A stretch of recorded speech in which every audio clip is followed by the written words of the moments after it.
Hello everyone, welcome back. Today I, Shivansh Bansal, co-founder at Law Community, welcome you all on Lawyers Speak. We have invited another special guest, Mr. Rajdeep Lahiri.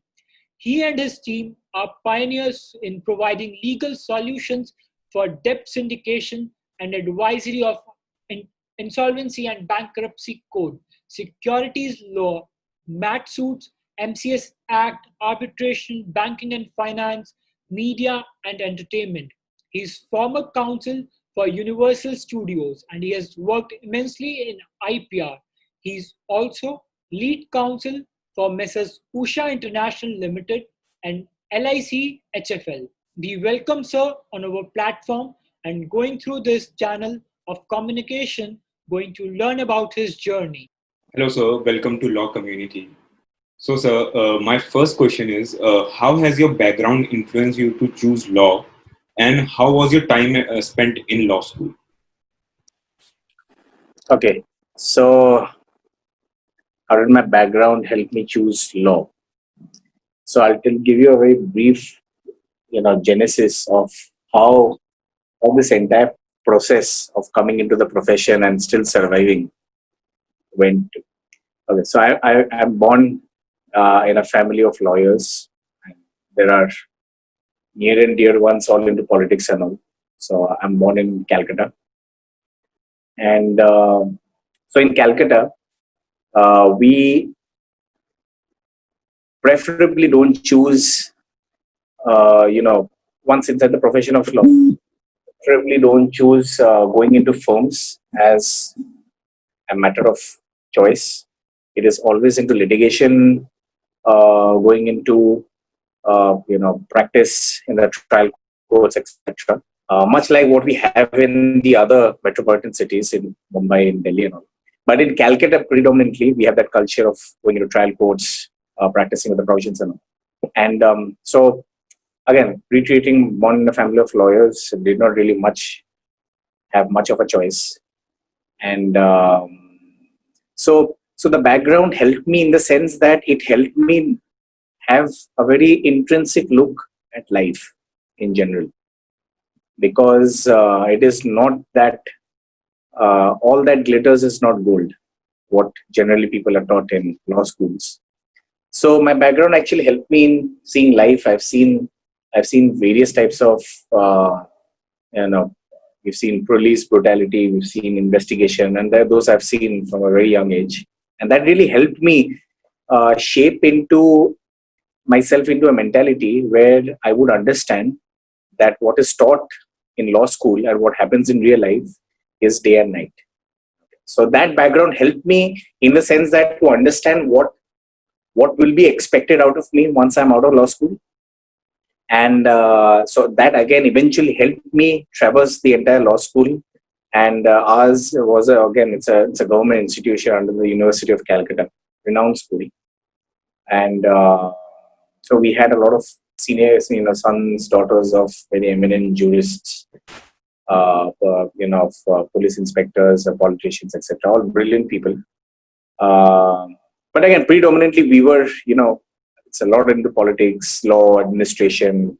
So it was a very virulent intermingling of all these professions. And again, so that helped me in law school in a sense, again, to understand the practicality of the issues. And that actually helped me understand various provisions, intrinsic provisions, which otherwise we would have had to forcefully mug up the provisions, which generally happens in Evidence Act and all. So that really helped me. The background and all this helped me traverse my law school. And in fact, it's helping me in real life. So, sir, you have done masters in banking, finance, and corporate law.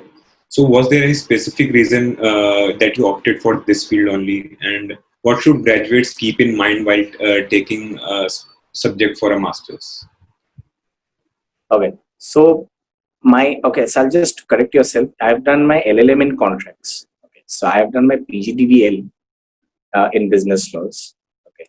I am also doing a program with Howard in very closely followed with EDX program on contracts again. So I feel, because I always wanted to see myself I still want to see myself as somebody who does, the commercial contracts, etc. Which again, contracts is the basis of everything. Okay, apart from the criminal law, for any other law other than criminal law, contracts is the base, is the foundation for any kind of commitment, deliberation. So I thought that, do masters in something which will form your baseline, and then you can traverse, you can have an outreach from them. So I always believe that your foundation must be super strong. So even if you want to traverse into niche subjects like admiralty law, maritime, we have the intellectual property rights, we have the competition law, we have SEBI, okay, we have the green tribunals, etc. But again, so over there also provisions of CPC is again required for from the procedural aspect. And then for the purpose of proving anything, you have the Evidence Act that is important. So these I consider to be the base, but again, I also consider contracts to be another base. So because I never really saw any masters on CPC, any masters on evidence, LLM on evidence. So I thought the nearest possible subject was a master's in contracts. So that's, I think, which I chose. But nevertheless, I enjoy doing criminal law too. And for graduates to choose, because I have a very robust internship.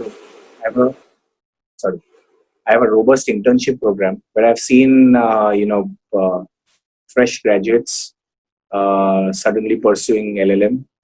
And then they want to with their idea that they want to have a better job prospect. That is wrong. Unless until you really want to intend yourself to see yourself as a professor, etc., and then you want to crack net and on. So that is good. I suggest that you do you do LLB, practice for a while, understand the intricacies, understand which stream you want to go into, and then go into that stream.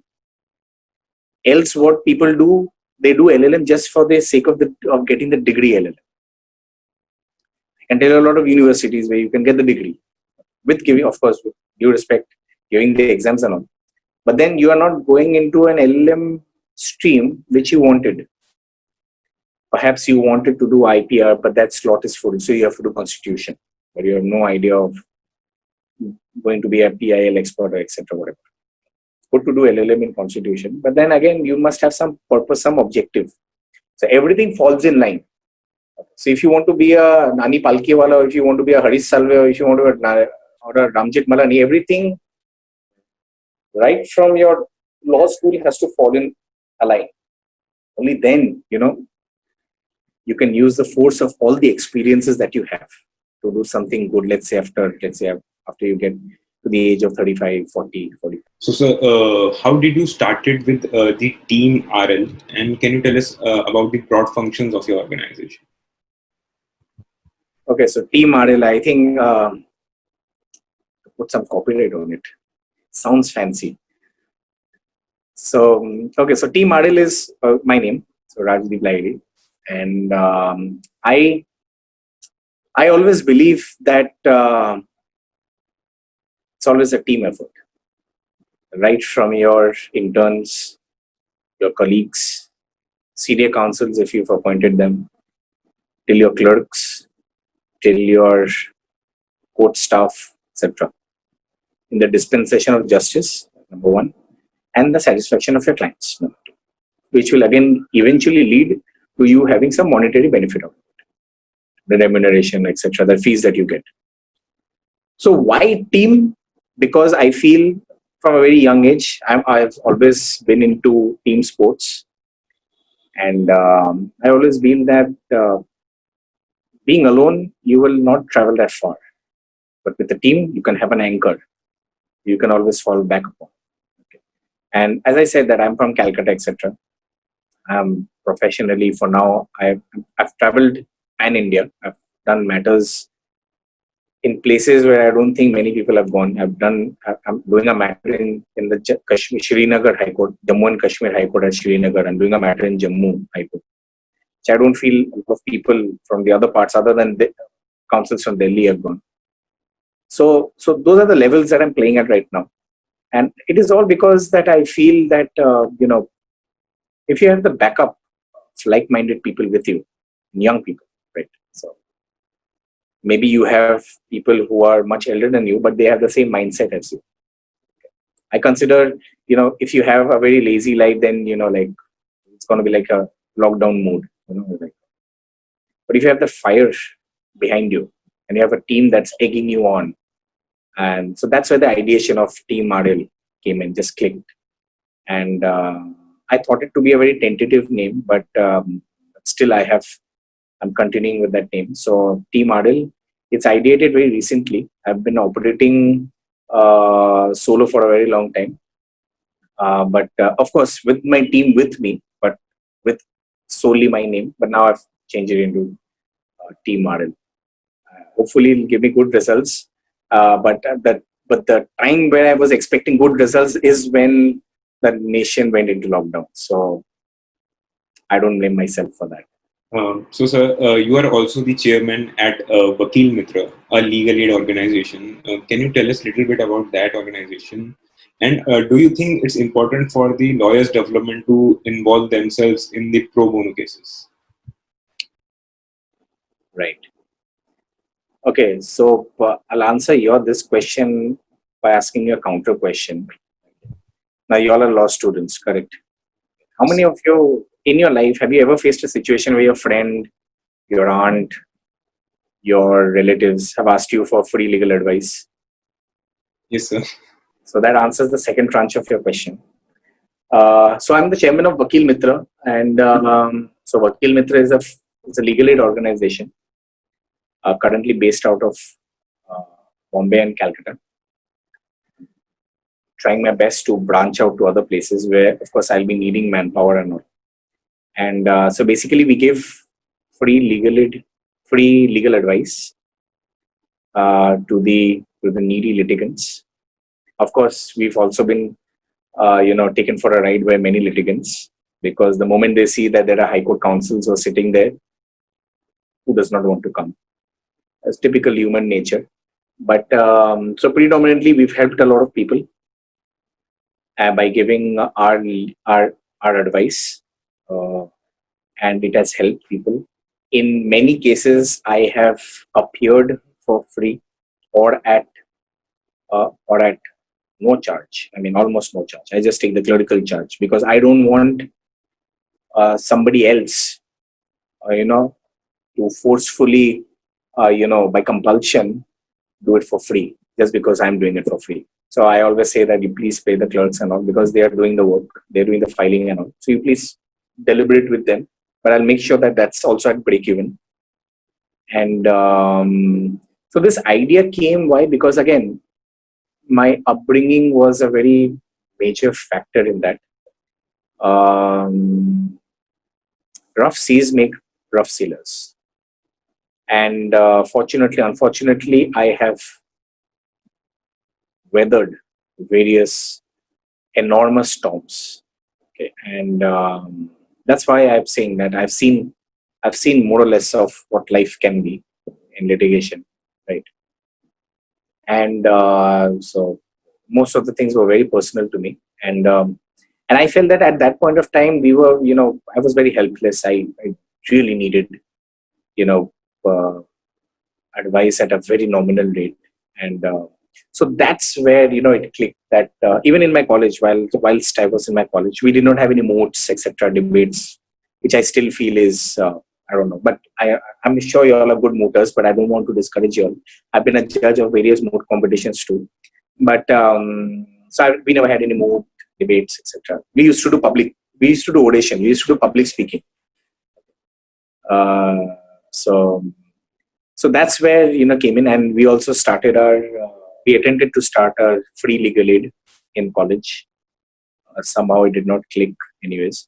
But so I waited myself for a very long time to start something like this in Bombay, because I need to be financially capable to be able to deliver that kind of thing. So we rented out a place out of school in Bombay, and I always call like-minded people. And so with me is Advocate Jyoti Badgujar too, so who works with me. And so she's also there with me, very active. There are other people, there are interns who've interned with me. They also come in, they also chip in. And I always give them free hand that study the law, and please give your advice, because this is the place where you will actually learn. And so Vakil Mitra was never termed by me. It was termed by my late grandfather, who was a very, very, very, very, very, very important pillar of my life. And yeah, so he was the one coined Vakil Mitra. Sorry, yeah. So that's how the idea came of Vakil Mitra. We also have social media channels and all, but why free legal aid? For one, it's a constitutional right. There is a provision in the constitution which provides for free legal aid. And number two, seeing the present condition of the free legal aid community, the community, which is attached to every court, very deplorable, which was one of the determining factors why I ought to initiate it very fast. So that's how it all started. So, you have been actively involved in rugby and its development through Jungle Crow Foundation. So, what was your idea behind it to pursue it? And in a country like India, where everyone wants to, play cricket or something, sports which is more people are fanatic about. So, why did you opt for rugby itself? Okay, so just to give you some very important piece of news, because it's very important for you to know. Rugby is now an Olympic sport, which cricket can never be. Okay. So I feel that Indians should come out of their very small little cocoon, thinking that cricket is the center of the world. Okay. So why rugby? Again, I was a very short-tempered person. I still am. And I used to play all team sports. That was number one. I used to play a lot of team sports. But I started playing rugby at a very, very, very young age. And I always wanted to do something which was very difficult for the rest of the people to do. So I can carve out my way out. And so it's just like, it's better than, being a shark in a small fish tank than being a small fish in a large pond. Which is one of the main reasons why I don't want to opt for. I never had that idea of opting for big law firms working there, big companies. And so why rugby again? So rugby, again, a very, very important part of my life. It still is. I can never leave rugby. For once, I can leave law, but I can never leave rugby. I run a small outfit also. I run a rugby team of tribal people in Bombay. I don't know if you've heard of the area called RA Colony, RA Forest area.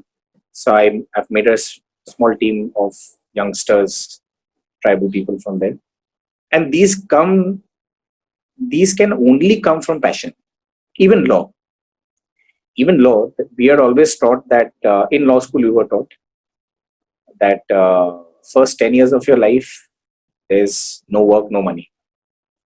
Next 10 years is only work, no money. The last 10 years is no work, only money. But now we are in changing times. We have lakhs of graduates enrolled with the various bar associations. We've got about, 50 to 60,000 students passing each year. And the number of corporates are increasing. So it's all, again, it boils down to economics, micro level at a macro level. And these are changing times. And rugby taught me to have that fortitude, to have that patience, and to, life is bad. Okay, life is never good. I don't want to use any bad language, but life is not good at all. Okay. That is the reason why we have so many crimes, we have so many depressing stories hovering around this. So rugby taught me, in a sense, to have that mental fortitude, the patience, and fuel yourself. Because rugby is a very tough sport, and I have about 28 stitches on my face. Thankfully, it's not visible anymore. I've got about 6 dislocated bones everywhere. But that is the fun, that is the fun where, you consider yourself tougher. So when there is a very difficult judge or a difficult bench and who's trying to poke you, so you have that experience. You've already faced life and death situation on a rugby, on a field. So there cannot be any other situation which is tougher than that. So there was death pouncing on you. Over here is just a judge just howling on you, right? And your duty bound to answer the court. So you have to know your facts. As simple as that. The judge will take care of the law. You have to know your facts in and out. That's all your job. For that, you stay awake the entire night.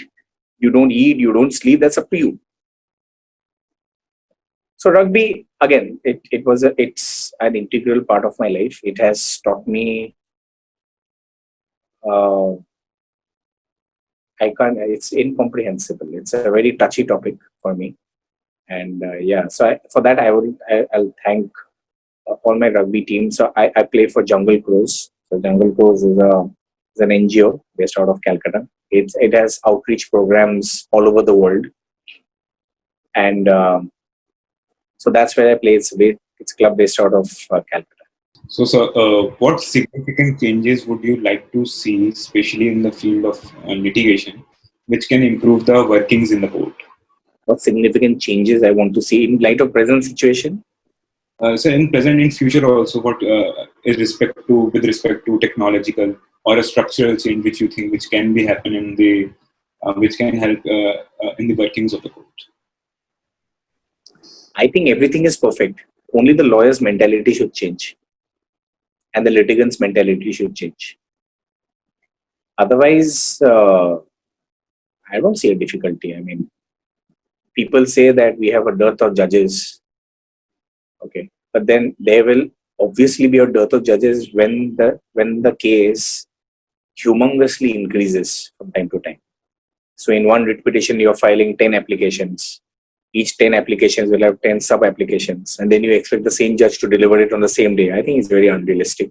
We've also been part of a judges panel in moots and all, so we understand from that point of view. When you're giving a journal which is of 200 pages,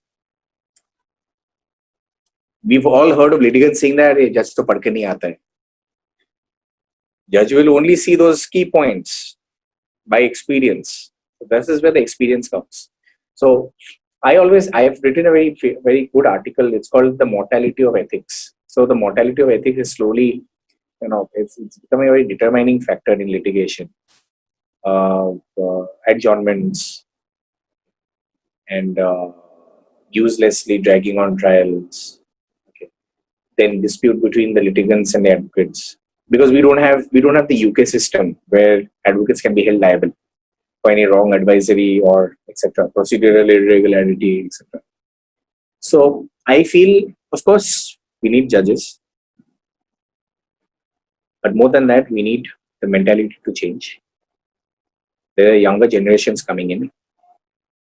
Possibly in the next 5 years, we'll have artificial intelligence coming in, because we are suddenly just pushed into an era where everything is digital.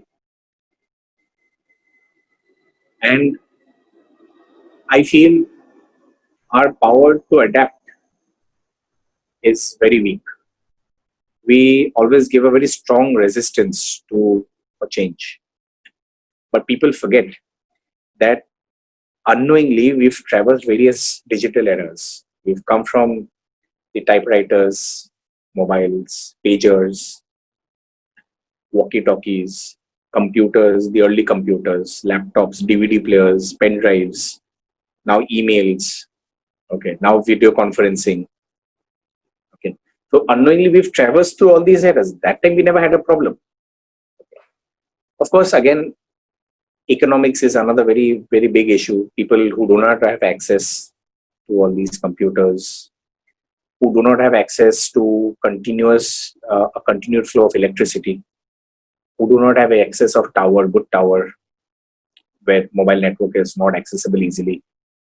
Those are the problems. Yes, will be addressed. Yes. Inclusivity has also been spoken by the Honorable Supreme Court, by Justice D.Y. Chandrachud in his inaugural video conferencing speech, which was opened up. And yes, so again, we are into a digital world. It is here to stay. There could be some changes. There could be physical courts and digital courts. There could be a day court and a night court. And we have to adapt. Yes, we have to adapt. And I feel this pendency will always be there. It cannot, it cannot, it can come down, but it can never be zero. Because we are not living in a strawberry world. We are humans. We are a chaotic animal. We love troubles. So it will remain. Okay. So that's the system which is made. So, sir, lastly, what advice would you like to give to the law students or the lawyers for their initial years of their career? Law students. So I'm still in my initial years of my career. Okay. So I'll give the advice which I give myself at times. And this I think I got from my senior. Okay. So I'll tell you the story that from the initial years of my career. So once I migrated from Calcutta, I came to Bombay. So I was under a senior, amazing person. And so his arguments are always very fiery arguments. So that's where somewhere I picked up something from him. So I keep on picking up because you need to have your own individuality. Right? And so once I had a winding up matter before a very difficult bench. It's not a difficult bench, but it's a bench which I failed to understand at that point of time, and rightly so, because that it's a very strict bench. So you need to answer all your questions promptly. So you need to be in and out with your facts. So I went a little laid back. This and that. A client is not paying me that much. Why should I care? So I had that kind of attitude, okay, which was suicidal. Okay. So I said, client is paying me only this much. Why should I bother? Let's go to the court. I'll say yes. So I said, no, I'll come back. I did not anticipate that yes, and between that yes and a no will be half an hour of mouth smashing in open court. Okay. So I came back. I was almost in tears. Almost. Okay. Big boys do cry. Okay. But I was almost in tears. But then I held composure. I told myself, sir, all these years of hard work. And I was only initial years of my career. So it's like within the first 3 or 2 months, I got my first commercial case. And so my boss said that, sir, I play rugby, I've done politics, I've done so much of this. I've even been beaten publicly in a political rally. But sir, this is way beyond, sir. Bejjati ho gaya, sir. Cold hands, cold feet. So my boss told me, sit. I sat. He was doing his work casually. I said, what a senior is this year? Cold-hearted senior. So I sat for a good half an hour. I just sat. Just told me to sit, I sat. So I never go above what my boss says, still. Okay. So then he said, looked at me, he said, what happened in court? So, bejjati aur kya, sir? Short and sweet. Okay. मैंने कुछ बोला. Judge asked a query. I failed to answer, and then for the next half an hour, I had to endure. I literally wanted to run away, but it's okay. So he told me, "Bas itna sahi hua." Sir, itna sahi. So he told me, remember one thing. This invisible cloak of honor, self-respect, which you feel that is being violated, ये घर पे रख के आ जाओ. And then go to court, meet clients, meet your colleagues. Wherever you need to wear it, you wear it. But these are trivial things. Then you see you will have a very free life. You will start seeing people, start understanding people. That helped me a lot, and it still helps me. Finally, from a judge's point of view, he wants certain queries. You are unable to answer. He blasted you. Even you would have. Nothing. I want to jump off a bridge. I want to go into a burning building. No. Okay. Dot off your shoulder. Remember that. It helped me. It still helps me. I used to have stage frights when I was in school because I was mainly into sports, so I never used to like public glare. So I used to have stage frights. I've never done allegation, debates, anything in my school because I was very scared going into public glare. अरे सब जन देखेगा मेरे को. Now it's the other way around. Now I feel people are there to see me. Because finally you are selling a product, which is your client's case. You're marketing, of course, not in a bad way. The profession, finally, it's a noble profession and it should be. But finally, from a very blunt point of view, you're doing that. And you have to do it from the best of your capabilities. And I've read it somewhere that the High Court at Tamil Nadu once said that once inside a court, the position of an advocate and that of a judge is equal. So even if a judge misbehaves for some reason, and misbehaves like blatant misbehavior, and there are precedents to that too, even the advocate can issue, there are provisions that can go against the judge. So there you are an officer of the court first. That is why it is always said, behave like an officer of the court and understand the nuances of law. You should know your facts in and out. Okay. Understand how to read facts quickly. Okay. Have your own interpretation. Understand the matter from a judge's point of view. Okay. Know the law. Back up whatever you say in your life with at least 2 or 3 precedents. Whatever you say, even if you're going to a specific court for an adjournment, make sure that you read the brief in and out as if you're there to argue it finally. And if you are really requesting for an adjournment, back it up by a precedent, even for that. That, sir, day before yesterday, you granted a precedent, same matter. Unless and until, of course, it's a very brand new matter with a brand new law, with a brand new procedure, okay, which I think I have never got till now, unfortunately. But so these are the things, nitty-gritties. Understand life. Understand that law school and litigation in real life is day and night. Okay. And moods do help you, even though I don't really am a supporter of it. But moods help you. Moods help you frame your arguments. But you will never have a stiff opposition from a judge during moods. Okay. And so as law students have the knack of research, because research again is the foundation of everything. And law is about everything. You need to know a bit of everything. You need to know a bit of poetry, you need to know a bit of philosophy, a bit of marketing. Psychology plays a big role. Sometimes people say this judge, this bench is not in a mood today. Maybe let's put less force on argument on one thing. So that again, experience and relative knowledge of a subject. So for these, you don't need in-depth knowledge of psychology or whatever subject it's related to. But yeah, so these are the domains which I think you should, as law students, you should, because it's going to be a very tough world now. We are entering into a tougher world. And it's all about competition. So I think the host and the co-host in today's show, maybe in the future, you all are going to be opposing counsels. And it could be entirely possible that it could also be entirely possible that you both are vying for one client.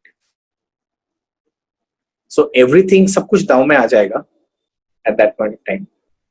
And but it's very important to have your own clan, have a group, and let life take its turn. There's no parameters that I can tell you that you need to follow this, you need to follow this, you need to follow this.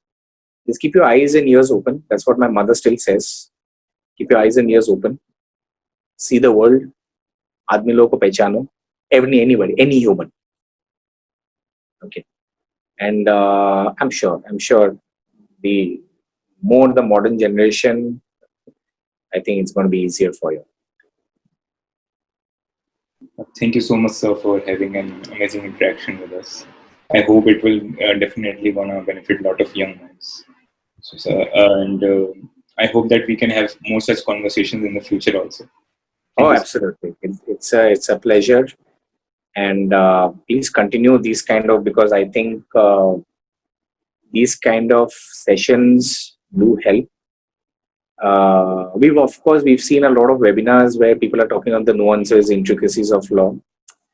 Ignorance is juris non excusat. Law is for everybody. It's all on the matter of interpretation, how you interpret it, and that is not taught. You will get the laws of interpretation, the theories of interpretation, the various procedures involved, the various parameters involved, but it is all heat of the moment. You know how you can interpret using, of course, your theoretical knowledge. But practicality plays a very important role, which I don't. I know. We also have practicals, but we know how we gave practicals in our time. So practical should be a very core subject too, and you should continue all the session. It's genuinely it's a privilege to be speaking with such young